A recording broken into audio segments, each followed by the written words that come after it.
Seja bem-vindo ao canal Ora Pro Nobis. Aqui você encontrará diariamente histórias de santos, ensinamentos da fé e momentos de oração para inspirar sua vida e fortalecer sua devoção. No dia 3 de outubro, a Igreja Católica no Brasil volta o olhar para um episódio marcante e doloroso da nossa história, o martírio dos protomártires do Brasil, entre os quais se encontram os sacerdotes André de Soveral e Ambrósio Francisco Ferro, juntamente com seus companheiros. O termo protomártires vem do grego e significa os primeiros mártires, ou seja, aqueles que, em determinado lugar, inauguraram com seu sangue o testemunho supremo de fidelidade a Cristo. No nosso país, esse título pertence aos mártires de Cunhaú e Uruaçu, regiões que hoje correspondem ao município de Canguaretama e ao município de São Gonçalo do Amarante, no Rio Grande do Norte, e que, no século XVII, preferiram morrer a renunciar à fé católica. O sangue desses homens e mulheres se tornou semente fecunda da Igreja em terras brasileiras, e ainda hoje nos inspira a viver uma fé corajosa. Para entender a grandeza de seu testemunho, é preciso recordar o contexto histórico em que viveram. O Nordeste brasileiro, na primeira metade do século XVII, encontrava-se dividido entre o domínio português e a presença holandesa, ligada à Companhia das Índias Ocidentais. Não era apenas uma disputa política ou econômica, era também uma questão religiosa. Enquanto os portugueses eram católicos, os holandeses seguiam a fé calvinista, que não admitia a celebração pública da missa, nem o culto aos santos, nem a devoção mariana. Nessas terras de encontro e conflito, a fé católica do povo simples era mantida graças ao esforço de sacerdotes que, mesmo em meio às ameaças, não deixavam de celebrar os sacramentos e fortalecer a vida cristã. Foi nesse cenário que se destacou o padre André de Soveral. Nascido em São Vicente, em 1572, cresceu em um dos primeiros núcleos de colonização do Brasil.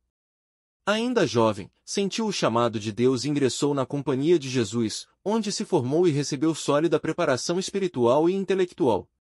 Trabalhou na catequese indígena, mostrando paciência e dedicação no anúncio da fé.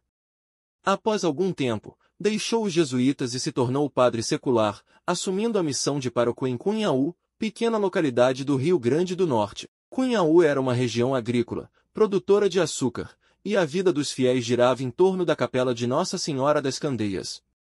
Ali, André foi um verdadeiro pastor, celebrava a Eucaristia com piedade, atendia confissões, batizava crianças, acompanhava famílias e sustentava a fé do povo.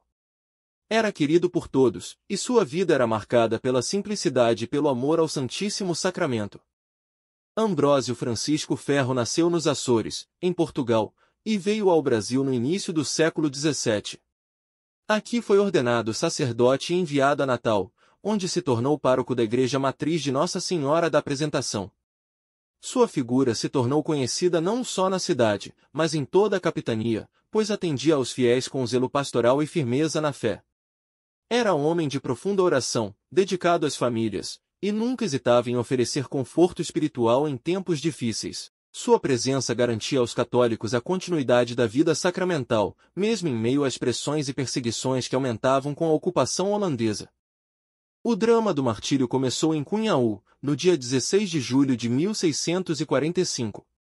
Naquele domingo, o padre André celebrava a missa com seus paroquianos na capela de Nossa Senhora das Candeias. Era o momento mais sagrado da vida cristã, o encontro com Cristo vivo no altar. Mas, durante a celebração, homens armados, enviados pelas autoridades holandesas e acompanhados por índios aliados, cercaram a capela e fecharam suas portas. O povo, indefeso, não teve como fugir. O massacre foi brutal. O padre André e os fiéis presentes foram mortos juntos, selando para sempre seu testemunho de fé e coragem diante da Eucaristia. Poucos meses depois, em 3 de outubro do mesmo ano, foi a vez do padre Ambrósio Francisco Ferro. Os calvinistas, endurecidos na perseguição, prenderam o padre com dezenas de fiéis, entre os quais mulheres, crianças e idosos, em Natal, e os conduziram até Uruaçu, onde consumaria o martírio. Durante o trajeto e nas horas de tortura, Ambrósio permaneceu firme, sustentando o ânimo dos fiéis que estavam com ele, rezando e invocando o nome de Jesus. Em Uruaçu, o padre Ambrósio e seus companheiros foram cruelmente assassinados, mas ninguém renegou a fé. Entre eles estava o camponês Mateus Moreira, que teve o coração arrancado e, mesmo assim, conseguiu exclamar: "Louvado seja o Santíssimo Sacramento!" Aquelas palavras ecoam até hoje como um hino de fé e coragem. Esses acontecimentos não podem ser vistos apenas como páginas de violência do passado. Eles são, sobretudo, páginas de santidade, de amor a Cristo e à Igreja. André de Soveral, Ambrósio Francisco Ferro e seus companheiros não eram guerreiros armados, não eram chefes políticos, eram pastores. Tinham nas mãos apenas o Evangelho e o poder dos sacramentos.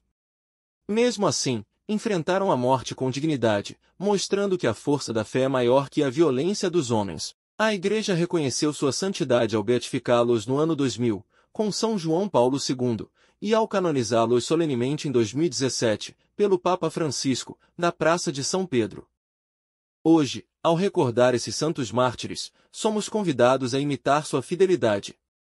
Quantas vezes, em nossas vidas, somos pressionados a renunciar discretamente à fé, a nos calar diante das críticas, a esconder nossa devoção por medo de zombarias. O testemunho de André de Soveral, Ambrósio Francisco Ferro e seus companheiros nos mostra que não há fé verdadeira sem coragem. Eles preferiram morrer a negar Cristo. Nós somos chamados, nas pequenas e grandes provações, a fazer o mesmo, permanecer fiéis. Peçamos a intercessão desses santos mártires para que não nos falte coragem diante das perseguições do nosso tempo, que talvez não derramem sangue, mas tentam apagar a fé pouco a pouco. Que o exemplo deles desperte em nós amor pela Eucaristia, fidelidade à Igreja e zelo missionário. E você que nos acompanha neste momento pode fazer parte desta corrente de fé. Inscreva-se no canal, compartilhe este vídeo, deixe seu comentário e ajude a propagar a devoção aos santos mártires do Brasil, para que cada vez mais pessoas conheçam este exemplo grandioso de fidelidade a Cristo. Santos André de Soveral, Ambrósio Ferro e todos os seus companheiros. Ora pro nobis!